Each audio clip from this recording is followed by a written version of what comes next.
మరి నేను ఇవాళ అడుగుతున్న సిగ్గులేని బీజేపీ నాయకులను, తెలంగాణ రాష్ట్ర ఏర్పాటునే వద్దన్న మీరు, తెలంగాణ రాష్ట్ర ఏర్పాటును ప్రశ్నించిన మీరు, తెలంగాణ రాష్ట్రాన్ని ఏర్పాటు చేసిన సోనియా గాంధీని కాంగ్రెస్ ను తప్పు పట్టిన మీరు ఏ మొహం పెట్టుకొని తెలంగాణ రాష్ట్రంలో ఓట్లు అడుగుతారని నేను అడుగుతున్నా. ఈ రోజు తెలంగాణ యువకులు, విద్యార్థులు, ఉద్యోగ సంఘాలు, కుల సంఘాలు, రైతు సంఘాలు అందరూ కూడా రాష్ట్ర కేంద్ర ప్రభుత్వాల మీద పోరాటం చేసి ఈ రోజు తెలంగాణ రాష్ట్రాన్ని సాధించుకున్నారు.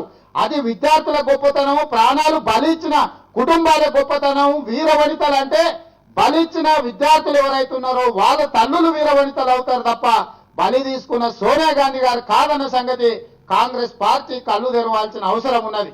బలిదేవత అని చెప్పి ఆమెకు బిరుదు ఇవ్వండి, అప్పుడు సరిగ్గా సరిపోతుంది. ఆమె నైజానికి, ఆమె చేసిన నీచమైన పనులకు 1000 మందిని బలి తీసుకున్నందుకు ఈ పార్టీ వాళ్ళు చేసే పనులు కూడా తెలంగాణ ప్రజలకు కళ్ళగట్టినట్టుగా ఉంటది.